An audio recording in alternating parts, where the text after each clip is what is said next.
तो जनाब, पाकिस्तान के वर्ल्ड कप का सफर शुरू हो चुका है और क्या शुरुआत हुई है। जीत तो मिली, लेकिन ऐसी जीत जो हार से कम महसूस नहीं हुई।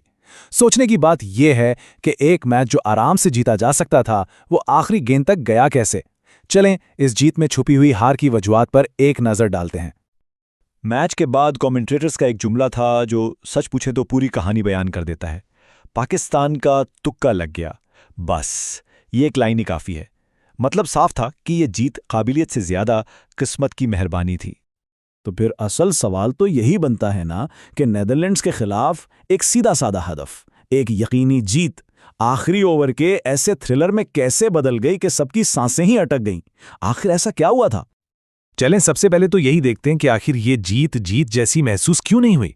जश्न मनाने के बजाय एक बेचैनी सी क्यों थी। अच्छा, तो सूरत हाल कुछ यूं थी कि पाकिस्तान को 148 रन्स का हदफ मिला था। अब कागज़ पर तो ये बिल्कुल एक आसान हदफ था।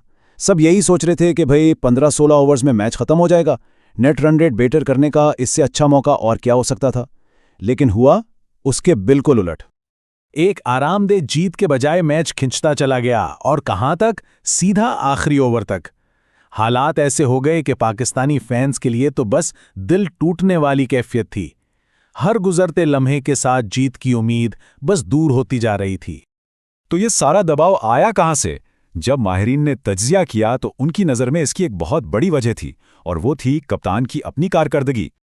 यहाँ आदाद-ओ-शुमार को देखें। बाबर आजम 15 रन 18 गेंदों पर, मतलब रन बॉल से भी सुस्त, और इस सुस्त बैटिंग ने बाकी पूरी टीम को शदीद दबाव में डाल दिया। और ये कोई एक मैच की बात नहीं है। ज़रा इस ग्राफ को देखें। बड़े टूर्नामेंट्स में बाबर आजम का स्ट्राइक रेट मुसलसल गिर रहा है। 2021 में 126 था, 2022 में 93 पर आया, और अब 101 के आसपास। ये वाकई एक तशवीशनाक बात है। और बात सीधी सी है, जैसा कि एक तज्जियाकार ने कहा कि अगर एक बल्लेबाज रन ए बॉल खेलता है तो उसका दबाव पूरी टीम में नजर आता है। ये एक जंजीर की तरह है। एक खिलाड़ी सुस्त खेलता है और फिर बाकी बल्लेबाजों पर प्रेशर आता है और वो गलतियां करने पर मजबूर हो जाते हैं। लेकिन रुकिए, ये मसला सिर्फ एक खिलाड़ी की कारकर्दगी का नहीं है, बल्कि इस एक इनिंग्स ने टीम की मजमूई हिकमत अमली, उनके पूरे गेम प्लान पर ही एक बड़ा सवालिया निशान लगा दिया है। यहाँ इस तकाबुल को देखकर बात बिल्कुल वाज़ेह हो जाती है। एक तरफ है जदीद T20 का फलसफा, पहली गेंद से हमला करो, हर खिलाड़ी अपना असर डाले। दूसरी तरफ है वो जिसे तज्जियाकार 90 की दिहाई की जहनियत कह रहे हैं, विकेटें बचाओ, एंकर का किरदार अहम है। ऐसा लगता है जैसे पाकिस्तान कोई और ही खेल खेल रहा है। T20 क्रिकेट बहुत आगे निकल गई है, लेकिन हमारी सोच शायद वहीं खड़ी है। और बात सिर्फ बाबर की नहीं थी, मसाइल और भी बहुत थे। बाबर को नंबर 4 पर भेजने की हिकमत अमली पर सवाल उठे। फिर सीनियर खिलाड़ियों की फॉर्म देख लें। शादाब खान 12 गेंदों पर 8 रन्स, मोहम्मद नवाज 13 गेंदों पर 6 रन्स।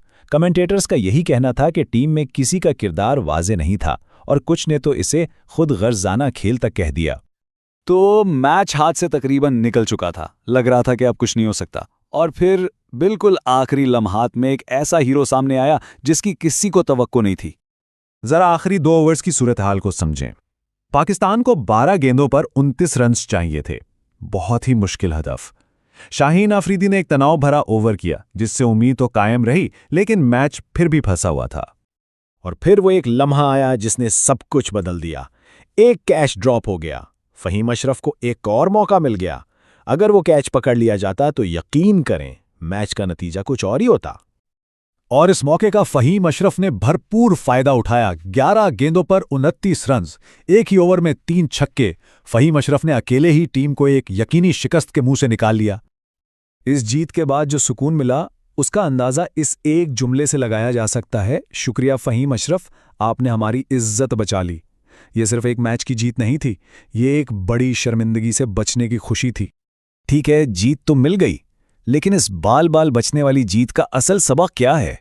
बाकी टूर्नामेंट के लिए इसके क्या मायने हैं? तकरीबन तमाम माहिरीन ने इस जीत को जश्न मनाने के बजाय एक खतरे की घंटी करार दिया है। एक वेकअप कॉल, एक वाज़े इशारा कि टीम को अपनी खामियों पर फौरन काबू पाना होगा। तो तज्जियाकारों का मुतालबा क्या है? पहला, उस पुराने एंकर वाले किरदार को ख़त्म करें। दूसरा, एक जारहाना और जदीद T20 सोच अपनाएं।